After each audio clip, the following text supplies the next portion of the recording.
Kan itu kata Imam Abu Ali Al-Hasan bin Ali Al-Juzjani. Kata Imam Juzjani, di antara tanda kebahagiaan seorang manusia, tanda kebahagiaan orang beriman ada 7.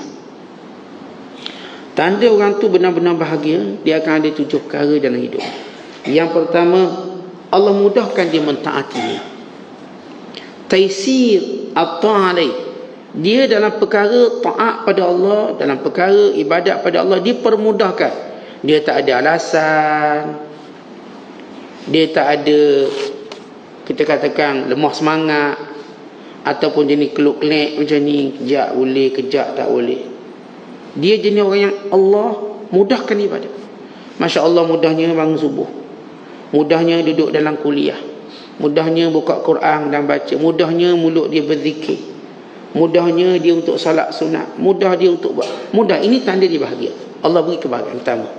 Yang kedua, kata ulama, bila perbuatannya, perkataannya menepati sunnah Nabi SAW, bahagia dia. Ini sebut oleh Syekh Abdul Qadir, tunggak kepada segala kebaikan itu ikut sunnah. Bila dia dapati, bila orang ni dapati perkataan dia daripada Nabi SAW, dia kalau nak tegur orang, dia tegur macam Nabi tegur lah. Kita kadang-kadang nak tegur orang salah tapi duk maki orang, maki itu salah. Kita nak tegur orang salah, kita juga buat salah yang sama, cuma salah kita dalam ruang berbeza. Orang tu buat silap sikit, maka cara kita tegur tu teruk, dengan cara merendahkan orang ni, membodohkan orang ni. Tuan-tuan, semua orang akan buat silap, walau sealim mana pun dia. Maka kalau dia buat silap satu benda, tak akan menafikan dia ni orang alim, orang bijak, orang pandai. Dia silap benda tu. Tapi ada orang bila cara tegur tadi sini, cara tegur tadi, terus cuba nak buangkan kemuliaan. Ini semua orang yang dia ada masalah kerana nak cari pengaruh. Kadang-kadang orang yang buat salah tu orang ada pengaruh besar, tapi dia buat salah, dia pun ngaku salah, dia pun tarik balik, dia pun merendah diri balik dan sebagainya. Tapi ada orang tak puas hati juga, dia cuba untuk jatuhkan reputasi supaya dia dapat tarik penyokongan ni pada dia. Dia tak akan berhasil. Tuan-tuan, jangan cuba jatuhkan orang dengan teguran. Sebenarnya teguran ialah kita mengangkat orang tu, bukan kita menjatuhkan. Siapa yang menegur orang dengan tujuan menjatuhkan orang, dia yang akan jatuh, bukan orang tu jatuh. Tapi siapa yang menegur orang untuk mengangkat dia kembali, maka dia juga akan bangun bangkit, terangkat sekali. Tegur orang ni umpama kita lihat orang jatuh, bukan kita duduk pijak balik dia, kita angkat tangan dia biar dia bangun. Itu tegur orang nama dia. Dan nampak dia jatuh, kita pun angkat dia. Bukan tegur orang, kita pergi kat dia, kita pun pijak kepala dia. Itu bukan panggil tegur, menghina. Sebab tu kita fikir, waktu mana kita tegur orang, bukan tujuan kita nak bangunkan dia atau nak jatuhkan dia.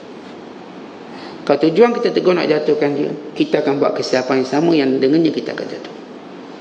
Tapi kalau kita nak bangunkan dia, maka Allah Ta'ala juga akan bangunkan kita. Jadi tanda bahagia kedua, perbuatan kita, perkataan kita menepati sunnah. Kalau ada orang perkataan, perbuatannya tak menepati sunnah, maka kita betulkan dia. Betulkan ini Rasulullah SAW larang buat macam ni, cegah, Rasulullah beri amaran, maka ingatkan dia. Kalau dia mengambilnya, maka dia orang baik, dia orang yang rendah diri. Dan yang ketiga, tanda bahagia kata ulama, kawan dia orang baik-baik. Suhbatuhu li ahli salat, kawan dia semua orang baik. Bukan kata kawan dia berjalan musafir, kawan dalam Facebook dia pun baik-baik. Dan terbayangkan kita dapat, kalau Facebook maksimum 5,000 misalnya friends kita, tolak followers lah, semua kawan baik, maka komen pun tak ada maki hamung, tak ada perkataan buruk-buruk, semua komen bersifat doa dan menegur dengan baik. Ini orang bahagia.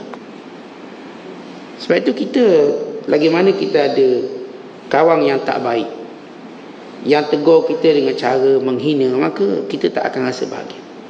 Maka nak bahagia, tapis pilih iltizam kawan baik.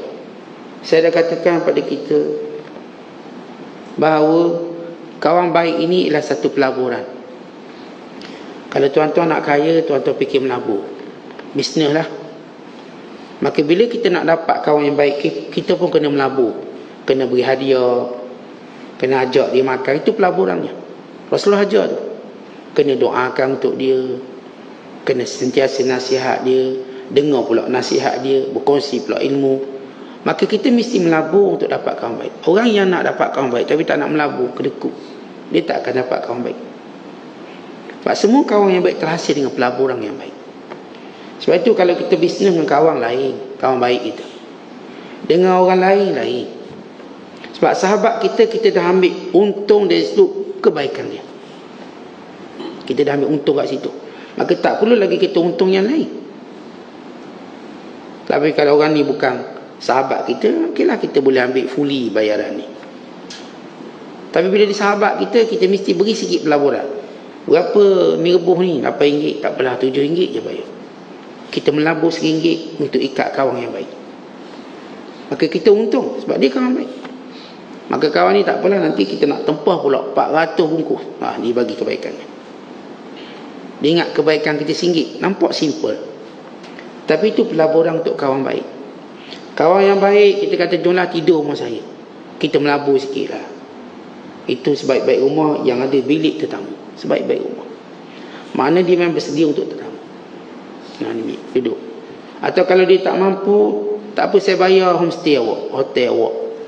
Dia melabur untuk dapat kawan baik. Kerana kita dapati hanya orang yang pemurah boleh kekalkan kawan yang baik, tidak sebaliknya. Ada pun orang kedekut, dia akan hilang satu persatu kawan baik dia. Sebab tu tuan-tuan sekalian, kawan baik ni untung dia banyak, lebih banyak daripada untung duit kita nak. Doanya ketika kita mati, syafaatnya pada hari kiamat kelak. Ni orang baik. Dan juga bagaimana dia pertahankan maruah kita. Orang duk kutuk-kutuk kita, dia pertahan maruah sebab dia orang baik dengan kita. Maka untunglah kalau kita ada kawan baik. Bila kita dah sebut, orang nak dapat kawan baik, dia kena melabur.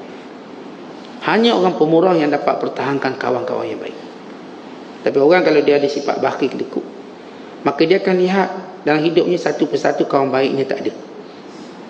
Menjarakkan diri. Yang keempat, kata ulama, iaitu tanda orang bahagia, baik akhlak dia, comel akhlak.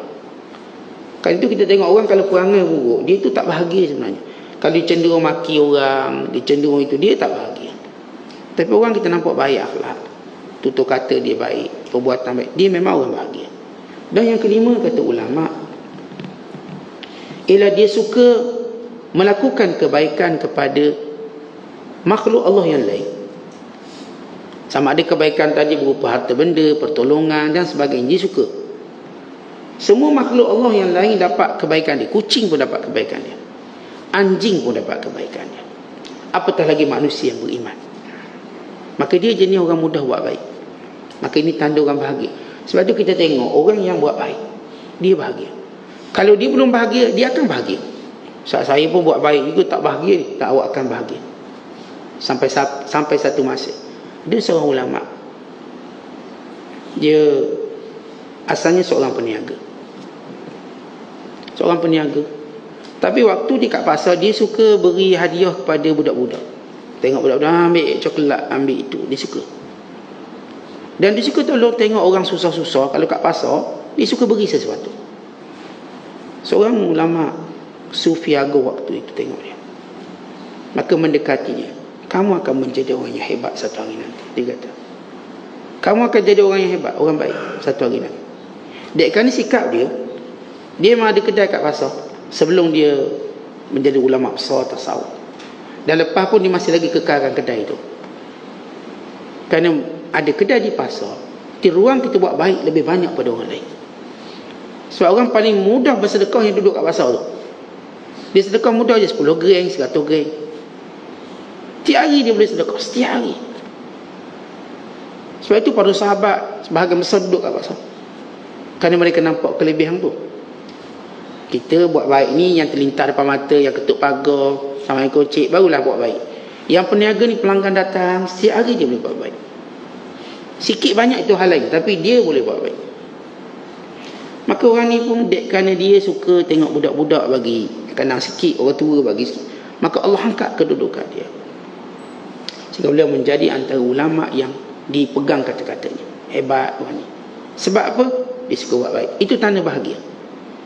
Dan yang keenam, orang yang suka mengambil berat kepada orang Islam. Ihtimamuhu lil muslimin. Siapa pun yang suka ambil berat pada orang Islam di Palestin, di Kashmir, umat Islam di China, di Xinjiang, umat Islam di serata dunia. Wa imma kita ambil berat sebab mereka ni jahil, kita nak sebarkan ilmu, atau sebab mereka miskin, kita nak tolong, sebab mereka dizalimi, maka untuk kita perjuangkan hak mereka, atau apa sahaja bentuk masalah orang Islam, kita ambil berat. Ada jiran kita lapar, ada orang kampung kita susah, kita ambil berat. Dia ambil berat berdasarkan kepada kemampuan kita. Dan akhir sekali kata ulama ialah tanda orang tu bahagia ialah dia menjaga waktunya. Dia jaga waktunya sungguh-sungguh. Orang yang waktunya tak terjaga, orang ni tak bahagia. Dia nak tidur, bangunlah pukul berapa pun, dia tak bahagia sebenarnya. Dia nak sembang-sembanglah pukul berapa pun, dia tak bahagia. Orang bahagia, dia ada jadual hidup dia. Dia tahu pukul 9 nak buat ni, pukul 10 nak buat ni, pukul 10, 11 nak buat ni. Ni pukul 12 malam nak buat. Dia ada semua jadual. Mura'atuhu li'awqatihi, dia jaga waktunya. Ini kata Imam Juzjani rahmatullahi alaihi dalam 7 perkara yang membahagiakan. Yang kita sebut tadi, yang kedua ialah dia ikut sunnah Nabi. Siapa pun tak ikut sunnah Nabi dan semua perkara, maka dia tidak akan bahagia.